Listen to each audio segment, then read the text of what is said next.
Hello everyone, welcome to the video. So in this video we will be discussing about propagation of sound. So what is the meaning of propagation? Propagation is nothing but moving from one place to another place. So propagation of sound, that means how the sound is moving from place to place. It is understood that now, for example, if I am speaking here, you can listen to this sound being in other room. That means how the sound produced at this point can reach to other place. So that we'll discuss in this video. So in order for the sound to move from one place to another place, sound needs a medium. It needs a medium to carry the sound. So what is a medium? The medium is the body that carries the sound is called as medium of the sound. So the one which carries the sound from one place to another place is called as medium of the sound. So what acts as a medium? Air, liquids, solids, these all act as a medium. That means air, liquids and solids, they carry the sound from one place to another place. Now we'll see how each and every matter carries the sound. The first is propagation of sound through air.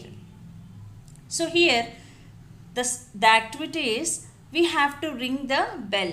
We all know that every school has the bell and the bell is rung. That means strike the bell such that the bell vibrates and produce the sound. And this sound which is produced, even it is heard when we are in the class. How this is possible? Here when the bell is struck, the bell vibrates and produces the sound. This bell makes the surrounding air particles also vibrate. So the vibrations that are produced in the bell are vibrating the air particles which are surrounding the bell. That means the vibrations which are produced in the bell are carried by the air particles from one place to another place. So in this way the air particles will be carrying the vibrations of sound from one place to another place. That is the reason even when we are in the class we can hear the sound produced by the bell. So here we'll understand through a small diagram.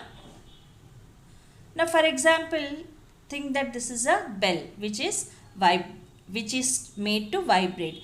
These are all the air particles. Now this actually is called as tuning fork, or here you can consider for example as bell. So here this tuning fork is vibrated and these are all air particles. Now see, this tuning fork which is vibrating is making the air particles surrounding it also vibrate. So here you can see how the vibrations are carried. Now see, these vibrations, these air particles are making the other air particles to vibrate. So in this way, the vibrations created by the tuning fork are carried by the air particles from one place to another place such that the sound is traveling from one place to another place through air. Now we'll see propagation of sound through liquid. There is a small activity. You have to take a bucket which is filled with water and then you have to take two stones and you have to strike them against each other with hands inside the water. That means you have to take two stones and you have to strike them or rub those two stones against each other inside the water. And here you can hear that sound produced by those stones outside the water. That means what do we understand here? The sound that is produced in the water is traveling through the water and then reaching the air, and such that we can hear the sound of those two stones producing the sound. So this is a small activity where you can understand liquids also carry the sound from one place to another place. So here is the diagram. So here this is the bucket filled with water. These are two stones. So what are we doing here? We are striking the stones inside the water. But even if we are standing here, even the sound is heard outside the bucket. That means here the sound which is produced inside the water is traveling through the water and reaching us. So this is a small activity where we can understand sound is traveling or propagating through water. Next, propagation of the sound through solids. So here there is a small activity here also. You have to strike one end of the table. You have to take a table and you have to strike one end of the table with a pen.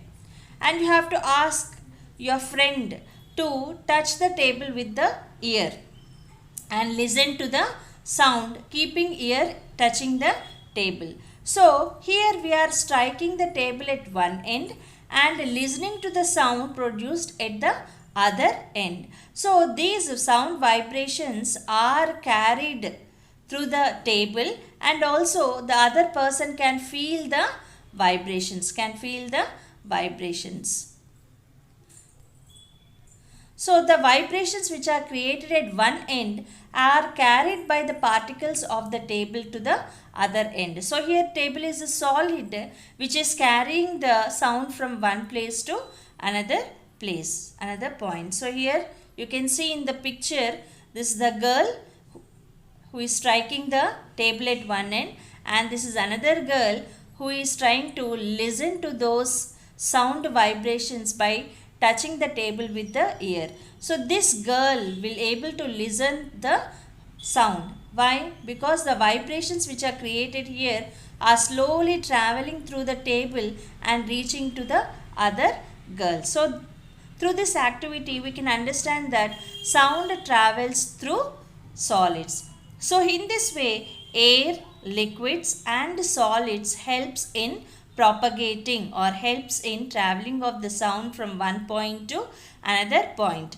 Now in case if this medium, that means air, solids and liquids, if these medium are not existing, will the sound travel? Can we hear the sound? We'll see the activity. So medium is necessary for the propagation of the sound. If at all medium is not there, can the sound propagate? So to understand, here is a small activity. You have to take a plastic bottle and you have to cut the top of it. And then you have to place the cell phone in the bottle by playing the ringtone. By playing the ringtone, you have to put the cell phone in the bottle and you have to listen to the sound. Naturally, we can hear the sound. Then what you have to do, you have to completely remove the air from the bottle and you have to cover it airtight. That means you have to completely remove the air. Then what are we doing here? We are completely removing the medium from the bottle and you are covering it airtight. And now again try to listen to the sound.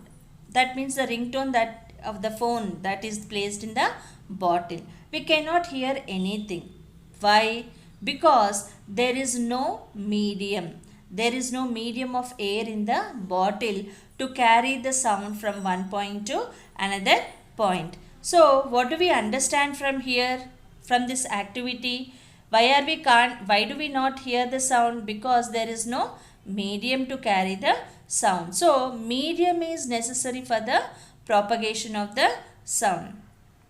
So here there is a small diagram. So here this is the cell phone which is placed in the bottle which is giving the ring. We can hear the sound. Now this boy is trying to remove the complete air from the bottle and then again he is trying to give ring to the phone. We cannot hear the sound because there is no air inside the bottle. There is no medium inside the bottle. That is the reason through this activity we can understand that medium is necessary for the propagation of the sound. And we'll also try to understand through other small diagram. Here the arrangement is, this is a bell jar glass bell jar. In this glass bell jar, you have to arrange a electric bell. Electric bell. So here, so we can see when you switch on the bell, we can see this hammer striking this gong and we can hear the sound. Now what you have to do, we have to, this is a vacuum pump, we have to completely remove the air from the bell jar. And again we have to switch on the electric bell. So here we can see this hammer striking the gong, but we cannot hear the sound. Why? The sound is produced by the bell, but why can't we hear the sound? Because there is no medium inside this bell jar. Air is not present inside the bell jar. And if air is not present, there is nothing, there is no medium to carry the sound. So through this activity, we can understand that medium is necessary to propagate the sound from one point to another point. Thank you.